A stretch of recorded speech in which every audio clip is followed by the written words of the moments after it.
Isang mapagpalang umaga sa ating lahat, mga kapatid ko kay Kristo, mula sa The Solid Rock Morning Devotion. Isang kagalakan na muli tayo ay makapagbulay-bulay sa salita ng Panginoon sa umagang ito. Mga ilang minutong pagbubulay-bulay ng mga salita ng Panginoon upang papurihan at sambahin ang ating Panginoong Hesukristo. Ang ating pong pagbubulay-bulayan sa magandang umaga ng Biyernes ay matatagpuan sa mga awit, Kapitulo 28, talatang 7. Ito ang sinasabi: Si Yahweh ang lakas ko at kalasag, tiwala ko'y Kanya nakalagak. Tinutulungan niya ako at pinasasaya, sa awiti pinasasalamatan ko siya. Tayo po'y manalangin. Ama naming Diyos na pamapagmahal, narito muli ang iyong mga anak upang ikaw ay pasalamatan sa isang gabing nagdaan sa aming mga buhay na kami iyong iniingatan sa aming pagtulog. Maraming salamat, Panginoon, sa muli mong pagising sa amin, sa muli mong pagbibigay buhay ng lakas at ng karunungan. Panginoong Hesus, maraming salamat dahil tumila na ang mga ulan. Salamat dahil maging maayos na. Wala na kaming mga alalahanin sa lahat ng bagay. Dahil tumila na po, Panginoon, salamat sa ulan na nakapagbibigay dilig sa aming mga halaman at nakapagpatanim ang mga magsasaka ng mga palay, lalong-lalo na yung mga walang irrigation, Panginoon. Lord, sa umagang ito, marami ding salamat dahil patuloy mo kaming binibigyan ng lakas, ng karunungan. At sa umagang ito, Panginoon, patuloy kong itinataas ang iyong mga anak na may mga karamdaman. Patuloy mo silang abutin, pagalingin, Panginoon. Ibalik mo ang kanilang mga lakas na nawala dahil sa mga karamdaman. Panginoong Hesus, pagalingin mo po ang mga kapatid namin ito na ngayon ay nasa balik ng karamdaman. Patuloy rin namin inilalapit sa inyo, Panginoon, ang aming mga kapatid na magsisipasok sa kanilang mga trabaho. Maari sila, O Diyos, ngayon ay naglalakbay patungo sa kanilang trabaho, sa opisina man yan, sa paaralan. Lord, ingatan mo sila. Lalong-lalo na, O Diyos, sa mga nagmumotor. Ikaw ang siyang patuloy na mag-ingat sa kanila. Layo mo po sila sa mga aksidente, Panginoon, sa daan. Gayon din po, yung mga apat ang gulong na minamaniho. Ingatan mo sila. Bigyan mo sila ng pasensya, Panginoon, dahil sa kalsada ay maraming hindi magandang mangyayari.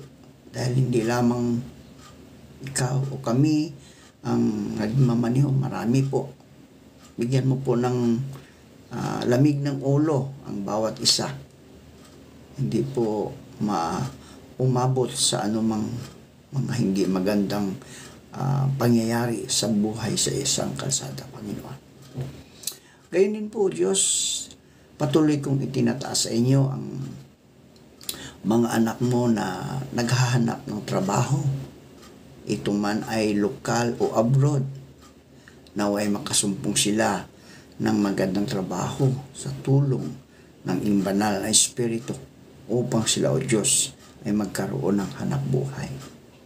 Panginoong Hesus, patuloy ko rin itinataas sa inyo ang aming mga kapatid na hindi makatulog, Panginoon. Maaring marami silang mga alalahanin sa buhay, mga problema. Lord, bigyan mo po sila ng magandang kapahingahan. Ilayo mo po sila sa mga karamdaman, Panginoon. Ikaw, O Diyos, ang magdala sa kanila sa kapayapaan ng kanilang isipan, sa kanilang puso, upang sila, O Diyos, ay magkaroon ng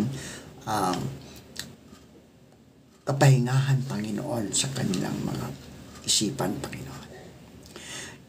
Tinataas ko rin ang pasasalamat, Panginoon, sa magandang pag-deliver ng anak o kapanganak, Panginoon, ni Aya, ang anak ni Ate Luz doon sa New Zealand. Maraming salamat dahil iniingatan mo po ang anak mong ito sa kanyang panganak, sa una niyang anak, Panginoon. Maraming salamat po. Naway ang puso ng kanyang lola na si Ate Luz ay nag-uumapaw sa kasayahan dahil nakikita niya ang kanyang Panginoon. Maraming salamat po. Bigyan mo po siya ng lakas, ng malusog na katawan, lalong-lalo na ang batang kasisilang lang, Panginoon. Lord, marami din kaming iniabot sa inyo, katulad ng aming mga kapatid na mga mangingisda. Maaari sila ay makapalaot na dahil tumila na ang bagyo, wala na ang bagyo. Panginoon, Ikaw, O Diyos, ang siyang patuloy na mag-ingat din sa kanila sa laot ng karagatan, tulad ng mga alagad mo na iniingatan mo sila sa laot. Gayon din po ang mga magsasaka. Patuloy ko silang itinataas sa inyo na sila ingatan mo sa kanilang pagsaka. Panginoong Hesus, amin ding itinataas sa inyo ang aming mga kapatid na magsiselebrate ng kanilang mga kaarawan. Ingatan mo sila at magpalain mo sila, Panginoon.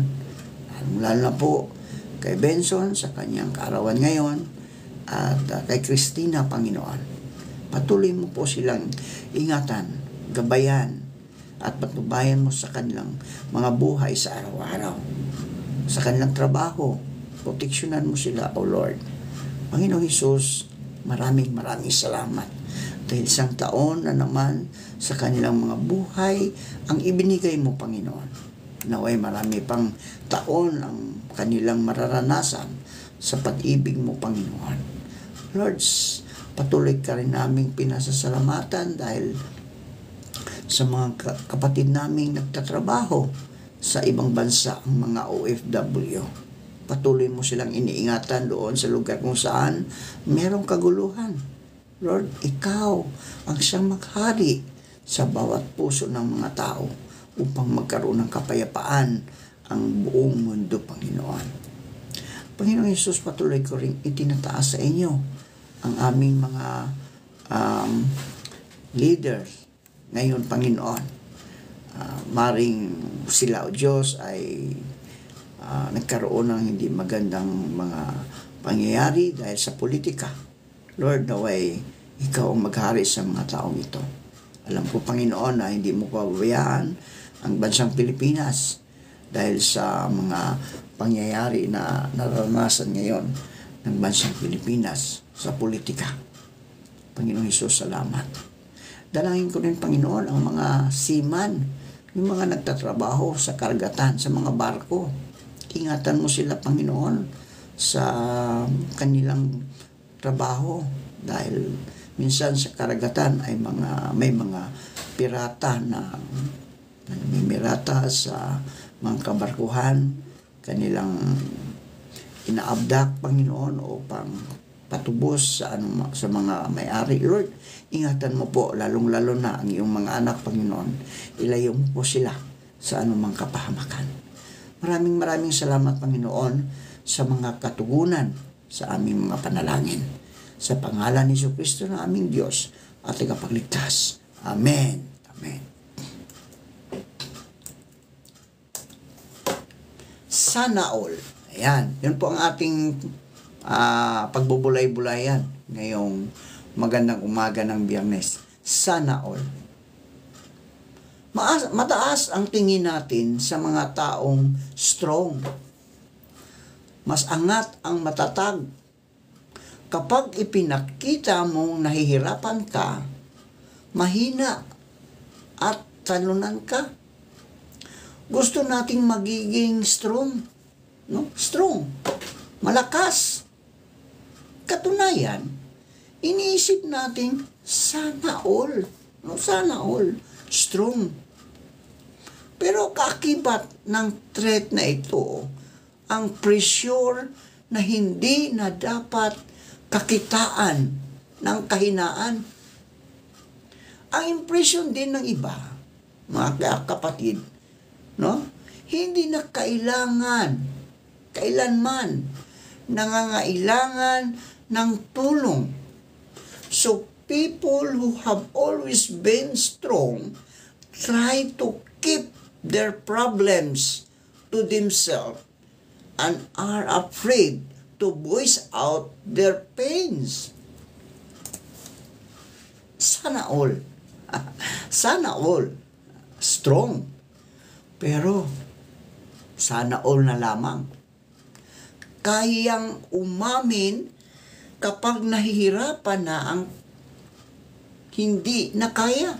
No? Kapag nahihirapan na, hindi na kaya, pwede kang umamin na pagod ka na magiging strong, na nangihina ka rin. Pwede kang maging honest, mga kapatid, no? Pwede kang maging honest sa Panginoon tungkol sa bigat na kinakaharap mo ngayon. Don't hesitate to ask God for help dahil tutulungan ka ng Panginoon. Ang sabi sa mga awit 28:7, si Yahweh ang lakas ko at kalasan.